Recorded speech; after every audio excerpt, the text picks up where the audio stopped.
নমস্কার, কেমন আছেন সবাই? তনুর রান্নাঘরে নতুন একটি ভিডিওর সাথে সকলকে স্বাগত জানাই। আজ আমি দেখাবো শিম পাবদা। পাবদা মাছের অনেক রেসিপি আমার চ্যানেলে দেওয়া আছে, তাদের থেকে একটু আলাদা রকমভাবে এই রেসিপিটা আমি করে কিভাবে সেটাই আজকে শেয়ার করব। তো প্রথমে আমি এখানে শিম নিয়েছি 200 গ্রাম মতন। শিম পাবদার জন্য এরকম একদম ফ্রেশ টাটকা শিম লাগবে। তারপরে 2-3টে লঙ্কা চিড়ে নিয়েছি, সাথে একটা টমেটোকে এইরকম লম্বা লম্বা সরু করে কেটে নিয়েছি। ফোড়নের জন্য নিয়েছি 1/2 চামচ কালো জিরে, আর সাথে 1 চামচ নিয়েছি কালো সর্ষে, আর 1 চামচ নিয়েছি হলুদ সর্ষে। এগুলোকে কিন্তু আমি পেস্ট করে দেব। সাথে এটার সাথে আমি কাঁচা লঙ্কাও দিয়ে দেবো 3টে। আপনারা আপনাদের ঝাল অনুযায়ী কাঁচা লঙ্কাটা ব্যবহার করবেন। তো এখানে পাবদা মাছ আমি নিয়েছি 500 গ্রাম, ভালো করে ধুয়ে পরিষ্কার করে নিয়েছি। তো পাবদা মাছটা প্রথমে আমরা নুন, হলুদ আর সাথে হালকা একটু কালারের জন্য কাশ্মীরি লঙ্কার গুঁড়ো আর সাথে সামান্য একটু তেল দিয়ে ভালো করে ম্যারিনেট করে নেব। তেল দেবার কারণে কিন্তু পাবদা মাছটা ফাটবে কম, আর খুব সুন্দর করে কিন্তু ভালো করে ভাজা হয়ে যাবে। যেহেতু পাবদা মাছ নরম মাছ, ওই জন্য বেশি করে কিন্তু ভালো করে ম্যারিনেট করে নিতে হবে। আর তারপরে যখন কড়াইয়ে বসিয়ে দিয়ে তেল দেব, তেলটাকে ভালো করে গরম করতে হবে। তো তেলটা যখন ভালোভাবে গরম হয়ে যাবে তখন এইরকম কিন্তু পাবদা মাছগুলো আমরা একটা একটা করে ছেড়ে দেব ভাজবার জন্য।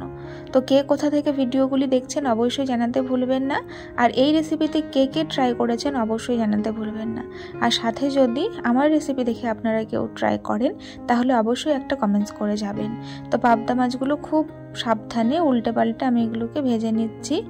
তো কে কে পাবদা মাছ খেতে পছন্দ করেন সেটাও কিন্তু জানাতে ভুলবেন না। তো এবার আমার পাবদা মাছটা একবার ভাজা হয়ে গেছে, আমি এটাকে বেঁচে বেঁচে ভেজে নিচ্ছি। তো আজকের ভিডিওটি যদি আপনাদের ভালো লেগে থাকে তাহলে প্লিজ চ্যানেলটিকে লাইক, শেয়ার, সাবস্ক্রাইব করে বেল নোটিফিকেশনটি অন করে রাখবেন। এতে করে আমার ভিডিও নোটিফিকেশন সবার আগে পেয়ে যাবেন। তো দেখুন মাছগুলো আমার ভালো করে ভাজা হয়ে গেছে। এইবারে ওই তেলের মধ্যেই আমি দিয়ে দিলাম ফোড়নের জন্য কালো জিরে। কালো জিরেটা ফোড়ন দেবার পরে আমি এর মধ্যেই তেলের মধ্যে দিয়ে দেব শিমটা কিন্তু আমি গোটা গোটা রেখেছি। এরকম ফ্রেশ কিন্তু শিম নেবেন, তাহলেই কিন্তু বেশি ভালো লাগবে খেতে।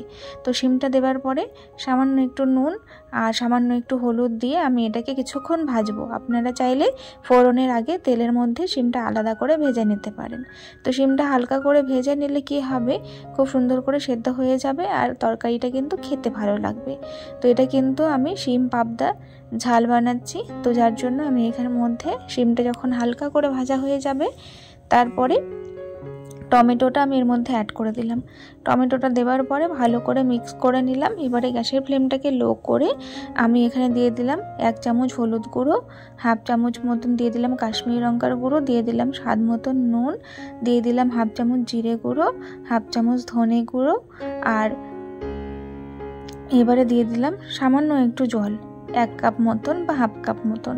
তো দেবার পরে খুব ভালো করে এটাকে নাড়াচাড়া করব। জলটা দেবার কারণে কিন্তু গুঁড়ো মশলাগুলো পুড়ে যাবে না, আর খুব ভালো করে কিন্তু এটাকে আরেকটু সেদ্ধ করব, যার জন্য আমি একটু সামান্য জল দিয়ে ভালো করে এটাকে কষিয়ে নিচ্ছি। দেখুন হালকা করে কিন্তু তেল ছাড়তে শুরু করে দিয়েছে। এই পর্যায়ে 2 রকমের সর্ষে বেটে নিয়েছিলাম, সেই সর্ষেটাকে ভালো করে ছাঁকনির মধ্যে আমি ছেঁকে নিয়েছি। তারপরে এর মধ্যে দিয়ে দিলাম। এর মধ্যে দেওয়ার পরে আমি যতটুকু ঝোল করব সেই অনুযায়ী কিন্তু আমি এর মধ্যে জল দিয়ে দিলাম 1 গ্লাস মতন, দিয়ে দিলাম সামান্য চিনি, চেরা কাঁচা লঙ্কা দিয়ে সবগুলোকে এবারে ভালো করে ফুটতে দেব।